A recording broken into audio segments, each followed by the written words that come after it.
Hello, good morning, नमस्कार। सभी का स्वागत है पावर ऑफ नॉलेज लीगल मेरे इस चैनल पे। आई होप सब अच्छे से पढ़ाई कर रहे होंगे, इकोनॉमिक्स सीरीज का भरपूर प्रयोग कर रहे हैं ना। तो आज हम एक बहुत ही इंपॉर्टेंट टॉपिक लेकर के आ गए हैं। इकोनॉमिक्स में आपको जानना ही जानना चाहिए, वो है मॉनेटरी पॉलिसी। ठीक है, तो मॉनेटरी पॉलिसी क्या होती है, कैसे कैसे वर्क करती है, ठीक है, ये सारा सिनेरियो आज ले रहे हैं। शुरू करते हैं आज का session. Let's get started. Monetary policy plays an important role in the development of the country. ठीक है, सभी को पता है डेवलपमेंट के लिए मॉनेटरी पॉलिसी बनाई जाती है। और less than adequate money supply can lead to a decline in investment in the economy. यानी कि अगर मॉनेटरी पॉलिसी या मनी सप्लाई ठीक से नहीं होगा तो फिर इकोनॉमी वर्क कैसे करेगी। ठीक है, fine. On the other hand, an excess money supply can lead to inflation affecting the poor section of the society। यानी कि एक्सेस मनी से क्या होता है, इन्फ्लेशन आता है और ये पुअर जो नीचे वाले सेक्शन है, यानी कि जो बहुत गरीब हैं, वंचित वर्ग हैं, उनके लिए बहुत दिक्कत का विषय हो जाता है। ठीक है, hence a policy is required to maintain the optimum supply of money. यानी कि ऑप्टिमम का मतलब होता है ना कम ना ज़्यादा, मध्य में। ठीक है, बिल्कुल सटीक of the money to achieve a stable and required growth of an economy. ठीक है, मॉनेटरी पॉलिसी कौन बनाता है, सभी को पता है, आरबीआई बनाता है। तो जान लेते हैं जल्दी से। The Reserve Bank of India act 1934, ये पहले भी मैंने पढ़ाया है।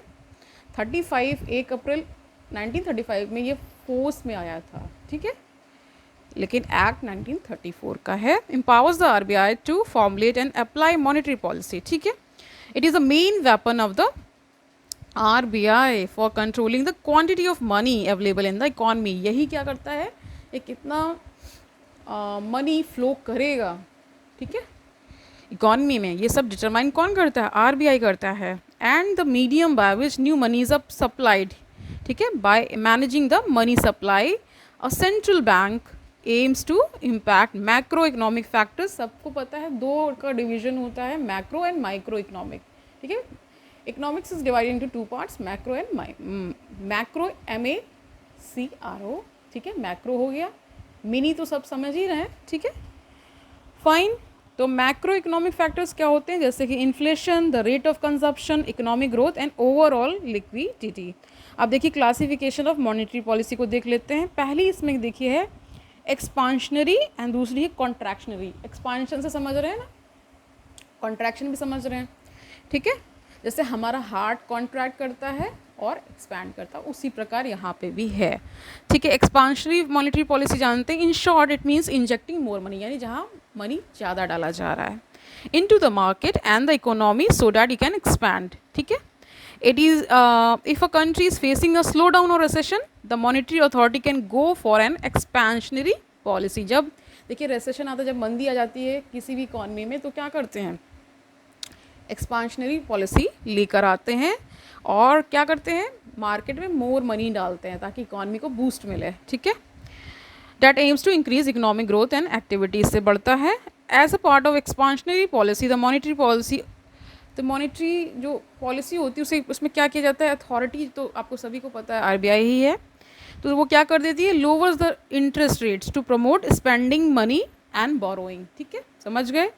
Increase money supply in the market aims to increase consumption, spending and investment. देखिए सिंपल सा लॉजिक है यहाँ पे कि जैसे ही, इसीलिए तो तनख्वाहें बढ़ाई जाती हैं ताकि वो ज़्यादा ज़्यादा स्पेंड करेंगे मार्केट में और इकॉनमी में फ्लो ऑफ मनी एक तरह से रहेगा और इन्वेस्टमेंट भी बढ़ता है। स्पेंडिंग बढ़ती है तो इन्वेस्टमेंट भी बढ़ते हैं। ठीक है, lower interest rate means business and individuals can get loans on a favourable term. ठीक है, समझ गए।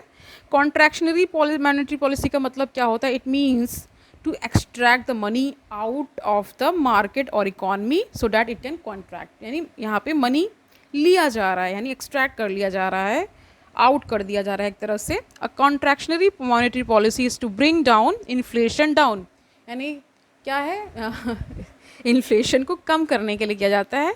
और जो लिक्विडिटी होती है, यानी जो मनी का जो सप्लाई है in the form of cash, ठीक है, वो इसमें एक तरह से कॉन्ट्रैक्ट का मतलब तो खींचना भी होता है, तो वही कह सकते हैं, इसमें ले लिया जाता है, खींच लिया जाता है।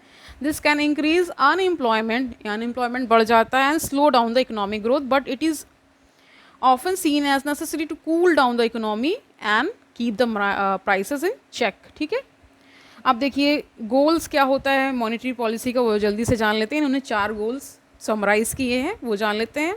तो पहला क्या है, to stabilise the exchange rate. Exchange rate मैंने पहले पढ़ाया हुआ है, नहीं जानते हैं वापस पुराने वीडियोस देखिए, उसमें आपको पता चल जाएगा। ठीक है, तो स्टेबलाइज करने यानी कि उसको एक तरह से स्टेबल करने के लिए किया जाता है।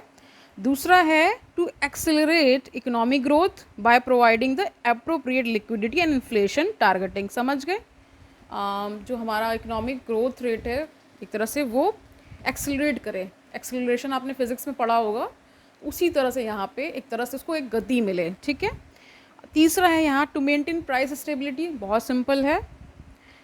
टू प्रमोट एम्प्लॉयमेंट यानी कि रोजगार को बढ़ाने के लिए भी बाय बूस्टिंग इकोनॉमिक ग्रोथ। ठीक है, अब जान लेते हैं monetary policy framework in India. The government of India and the Reserve Bank of India sign the monetary policy framework agreement in 2015। ठीक है, its primary objective is to maintain price stability. Main objective क्या होता है, price को stable करना। ठीक है, while keeping in mind the objective growth. Growth को भी हमें कंसीडर में तो रखना ही पड़ता है, कंसिडरेशन में। The framework targets fixing the policy rates based on evaluating the current and evolving macro economic situation. ठीक है, कोई भी सिचुएशन अराइज हो सकती है, उसको सब मीट आउट करने के लिए सारी पॉलिसीज बनाई जाती हैं। अब देखिए इसमें मॉनेटरी पॉलिसी कमिटी भी बनती है, तो वो क्या है जान लेते हैं। According to section 45ZB। ठीक है, कौन सा सेक्शन है, according to section 45ZB of the RBI act 1934। RBI का जो एक्ट है 1934 का, उसका जो सेक्शन 45ZB है वो क्या कहता है, an empowered 6-member monetary policy committee is constituted by the central government. 6-member committee होती है ये। ठीक है, द फर्स्ट सच MPC, इसको शॉर्ट में क्या दे रहे हैं, monetary policy committee, was constituted in on September 29, 2016 में ये गठित की गई सबसे पहली बार।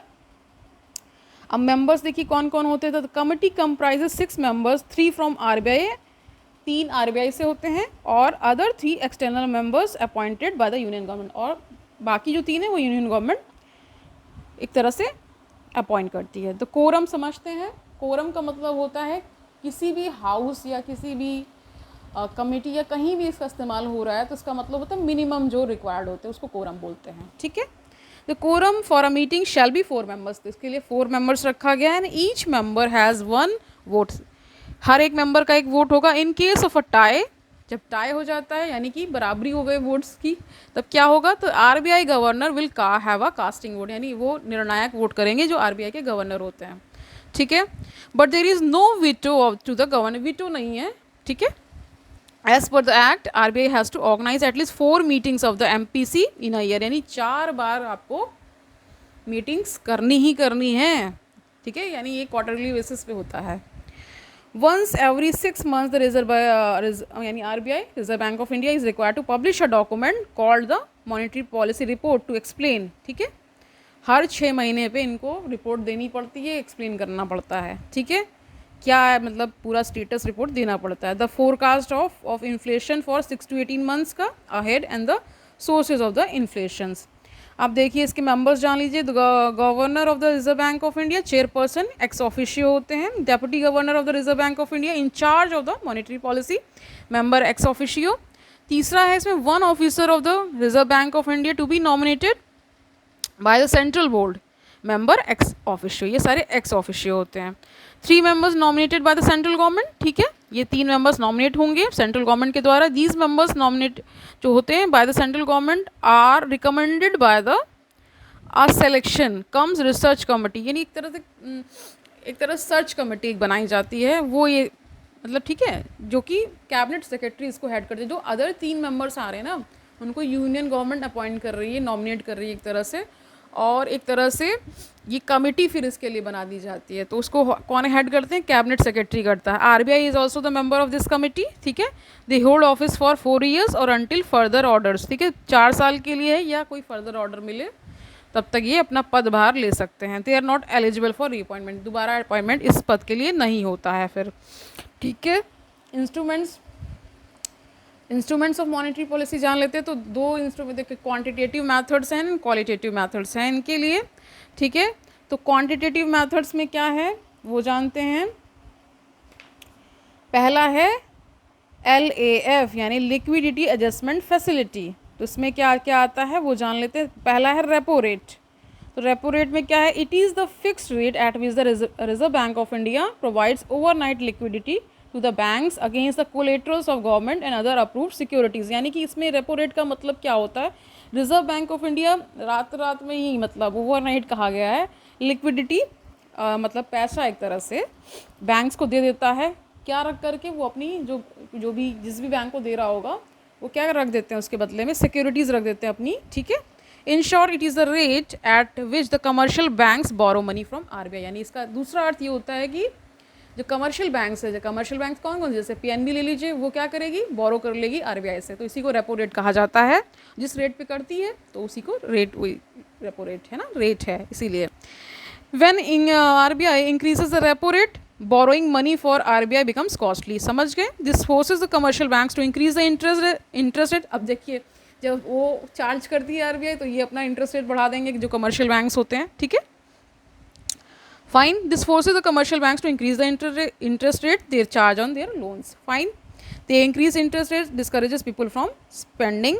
Through this mechanism RBI controls inflation by reducing the money supply in the market। समझ गए। दूसरा देखिए, आइए, रिवर्स रेपो रेट भी होता है। एक रेपो रेट है और रिवर्स, यानी इसका उल्टा कर दीजिए। अब उल्टा करने में क्या हो रहा है वो जान लेते हैं। रिवर्स रेपो रेट का मतलब है the fix rate at which the Reserve bank India absorbs overnight liquidity from the banks against the collateral of eligible government securities. यानी यहाँ पे क्या कर रहा है, एब्जॉर्ब कर रहा है, यानी कि लिक्विडिटी को ले रहा है, एब्जॉर्ब कर ले रहा है, ठीक है। In short the interest rate that the RBI page commercial bank, यानी यहाँ पे RBI पे कर रहा है कमर्शियल बैंक्स को, जो भी इंटरेस्ट रेट उसी को कह दिया जाता है रिवर्स रेपो रेट, ठीक है। When they park their excess cash with the central bank, when the RBI increase the reverse repo rate, banks get a higher rate of interest from RBI। Hence, banks prefer to lend their money to RBI instead of the public and business firms। इसीलिए banks क्या prefer करती हैं, RBI को ही land करना prefer करती हैं, यानी देना। Whenever RBI wants to decrease money supply in the market, it increases the reverse repo rate and vice versa। इसका उल्टा भी होता है। अब देखिए, बैंक रेट जान लेते हैं। बैंक रेट क्या होता है, it is the rate at which RBI extends advances to the commercial banks and other financial institutions। It means the rate at which the central bank charges for lending funds to commercial banks is known as bank rate। देखिए इसमें क्या कर रही है, जो central bank है हमारी यानी RBI है, वो क्या करती है, लेंड करती है मनी कमर्शियल बैंक्स को, जिस रेट पे उसी को बैंक रेट कहा जाता है, ठीक है। Under this there is no repurchasing agreement signed or no collateral involved or no securities sold। Bank rates influence the lending rates of the commercial banks। Whenever banks are faced with reserve shortages, they approach the RBI as the RBI is the lender of the last resort to the banks। क्या इसीलिए कहा जाता है lender of the, इसका मतलब RBI को last एक तरह से कहा जाता है कि कोई भी समस्या आती है तो RBI is going to solve it। Okay, fine। When RBI wants to remove the excess liquidity from the market, it can resort to raising the bank rate and vice versa। जब देखिए इसमें क्या हो रहा है कि जब RBI क्या करती है, जब उसको एक्सेस लिक्विडिटी को रिमूव करना होता है तो वो इस तरह से क्या करती है, रेज कर देती है बैंक रेट को, और इसका उल्टा भी करती है। अब देखिए थोड़ा सा डिफरेंस जान लेते हैं, repo rate and bank rate में क्या डिफरेंस है। It is charge for the repurchasing of the securities sold by the commercial banks to the central bank. यहाँ क्या हो रहा है रेपो रेट में, it is charge for the repurchasing of the securities. Bank rate में क्या हो रहा है, it is charge against the loan offered by the central bank to the commercial banks. यहाँ पे जो लोन दे रही है उसके एवज में जो रेट वो ले रही है, एक तरह से इंटरेस्ट ले रही है, वो सारा चीज़। अब देखिए रेपो रेट में क्या हो रहा है, government securities as collateral are required under the repo rate. यहाँ पे गवर्नमेंट सिक्योरिटीज़ रखनी पड़ती हैं एज अ कोलेट्रल, ठीक है। इसमें रेपो रेट में, यहाँ पे क्या है, बैंक रेट में कोलेट्रल्स की कोई ज़रूरत नहीं है, मतलब कोई भी यहाँ पे सिक्योरिटीज़ यानी लोन वोन लेने के लिए यहाँ पे कोई भी कोलेटरल्स की ज़रूरत नहीं है। अब देखिए रेपो रेट में क्या हो रहा है, it is a short term financial instrument used by the commercial banks to fulfil their financial needs, यानी कि ये शॉर्ट टर्म के लिए किया जाता है और बैंक रेट क्या होता है, लॉन्ग टर्म के लिए होता है। ठीक है, अब आ जाइए कैश रिजर्व रेशियो। आज का वीडियो तो लंबा ही होने वाला है क्योंकि इसमें बहुत सारे टॉपिक्स हैं जिसको आप जानना बहुत ज़रूरी है और इसको एकदम कंठस्थ कर लीजिए आप। ठीक है, कैश रिजर्व रेशियो यानी CRR इन शॉर्ट। ओके, क्या है ये, इसको जानते हैं। It is amount of minimum deposit that the commercial banks are required to maintain with the RBI, यानी आप नाम से ही इसकी जान लीजिए कि कैश रिजर्व रेशियो के मतलब कुछ कैश रिजर्व किया जा रहा है यहाँ पे। ठीक है, ये क्या है, जब जो कमर्शियल बैंक्स RBI के साथ कुछ कैश रिजर्व करती हैं, ठीक है, एक मेंटेनेंस करने के लिए, एक तरह से मेंटेन करने के लिए। ठीक है, तो इसी को कहा जाता है। तो CRR is the percentage of cash required to be kept in reserves against the banks total deposits, यानी बैंक का जो टोटल डिपॉजिट होता है उसमें रखा जाता है। CRR can be either stored, ठीक है, इन द बैंक्स वॉल्ट और is send to the RBI। The banks don't earn any interest on that money, इसमें कोई इंटरेस्ट नहीं मिलता है। CRR can not be use for lending purpose, ये lending purpose के लिए नहीं होता है, इतना रखना ही पड़ता है उनको। ठीक है, लाइक लोनिंग कॉर्पोरेट्स और इंडिविजुअल बोरोवर्स। ठीक है, if the CRR is high the commercial banks capacity to create credit will be less, and if the CRR is low the commercial banks capacity to create credit will be high. ये simple है, समझ गए। अब देखिए आ जाइए statutory liquidity ratio या liquid ratio. ठीक है, SLR जैसे बोलते हैं, तो it is the percentage of total public deposit that the banks have to maintain at any point in time is SLR। ठीक है, टेक्निकली क्या है इसका मतलब, it is the share of net demand and time liabilities. इसमें क्या word आ जा रहा है, NDTL आ जा रहा है, यानी net demand and time liabilities. इसका मतलब तो आप समझते होंगे ना, एसेट और लायबिलिटी का difference. Okay, that a bank is required to maintain in safe and liquid assets such as unencumbered government securities, cash and gold. ये फॉर्म है जिसमें इसको रखा जाता है। These are not reserved with the RBI of India but with banks themselves, यानी ये जो है SLR बैंक्स रखती है, नॉट विद द RBI। ठीक है, RBI के साथ नहीं रखती, ये खुद अपना रखती हैं। ठीक है, एज पर द अमेंडमेंट, जो भी कब हुआ अमेंडमेंट, 2007 में। ठीक है, as per the amendment in 2007 in RBI act, एक RBI एक्ट 1949 का भी है। ठीक है, तो SLR कैन वेरी, कितने से कितने के बीच हो सकता था, 0 से 40% के बीच में हो सकता है। फाइन, सब जान गए अब, बहुत सही। अब आ जाते हैं, थोड़ा सा डिफरेंस जान लेते हैं CRR और SLR के बीच में। तो क्या डिफरेंस है, CRR का मतलब है it requires bank to have only cash reserves with RBI। ठीक है, यहाँ कैश रिजर्व क्योंकि नाम में ही आ रहा है कैश रिजर्व रेशियो। अब SLR का मतलब यहाँ पे banks are asked to have reserves of liquid assets like RBI approved securities, cash and gold, ये सब चीज़ें हो सकती हैं। CRR में क्या है, either stored in banks vault और is send to the RBI, यहाँ पे बैंक खुद भी रख सकती है या RBI के साथ भी हो सकता है। ठीक है, यहाँ SLR में क्या है, बैंक खुद रखती है। तीसरा यहाँ पे डिफरेंस बता रहे हैं CRR में, it helps mainly in controlling liquidity by trapping cash with the RBI, यानी यहाँ पे क्या किया जा रहा है, एक तरह से ये हेल्प क्या करता है कि ताकि लिक्विडिटी को कंट्रोल कर सकें। ठीक है, यहाँ पे SLR में क्या हो रहा है, it controls excess credit growth by making banks invest in few instruments which are SLR permissible, avoiding the credit to the public. समझ गए। अब जान लेते हैं MSF यानी मार्जिनल स्टैंडिंग फैसिलिटी। ठीक है, आज हम क्या कर रहे हैं, आज हम क्वांटिटेटिव मेजर्स ही ले रहे हैं, क्वालिटेटिव हम कल ले लेंगे। ठीक है, तो ये लास्ट यहाँ पे टॉपिक है आज के लिए। तो MSF क्या है, यानी मार्जिनल स्टैंडिंग फैसिलिटी क्या है, a facility under which scheduled commercial banks can borrow in an additional amount of money overnight from Reserve Bank of India at a penal rate of interest. ठीक है, it is a liquidity support arrangement provided by RBI to banks if they don't have the required securities above the SLR limit. This provides a safety valve against unanticipated liquidity shocks to the banking system. Under MSF, banks can borrow funds up to 1% of their net demand and time liabilities. यानी कि देखिए marginal standing जो facility है इसके नाम से ही समझ लीजिए, नाम में ही सब कुछ छुपा होता है। इसका मतलब है कि जब कोई कह रहे हैं कि ये एक तरह से, पहली बात तो ये समझ लीजिए कि ये कमर्शियल शेड्यूल्ड बैंक्स जो होती हैं वो बोरो करती हैं, क्या करती हैं, एडिशनल अमाउंट बोरो कर सकती हैं रिजर्व बैंक ऑफ इंडिया से, ठीक है।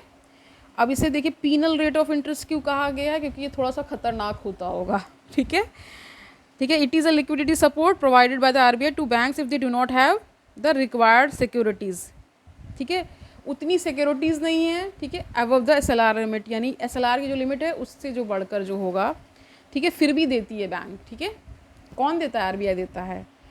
This provides a safety wall, एक तरह से सेफ्टी वॉल समझते हैं ना, किसी को सेफ्टी करने के लिए, मान लीजिए कोई लिक्विडिटी शॉक आने वाला है, ठीक है, मान लीजिए लिक्विडिटी शॉक का मतलब समझिए कि कैश एकदम से घट जाए, ठीक है, तो उस केस में ये सारी चीज़ें फैसिलिटीज़ बैंकिंग सिस्टम में रखा जाता है। हर चीज़ देखिए पहले से ही सोच के रखी जाती है, ये नहीं कि आ गई समस्या तब सोच रहे हैं, ऐसा नहीं होता है, ठीक है, सारा कुछ पहले से प्लानिंग की जाती है, तभी तो सिस्टम वर्क करता है, ठीक है।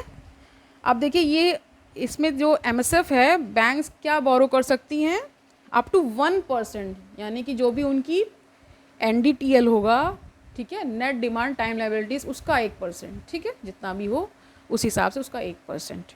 Fine, the banks use this window in an emergency, emergency में यूज़ होता है। Fine, when in inter bank liquidity ड्राइज completely, जब कभी क्या होता है लिक्विडिटी एकदम से, यहाँ सूखने से मतलब नहीं, ख़त्म होने से मतलब है, ठीक है। It is the last resort for banks once they exhaust all their borrowing options, ठीक है, ये लास्ट ऑप्शन होता है, ऐसे नहीं ले लेंगे, including the liquidity adjustment facility. Fine, MSF is always fixed above the repo rate, यानी रेपो रेट से हमेशा ऊपर ही रहता है ये MSF, ठीक है।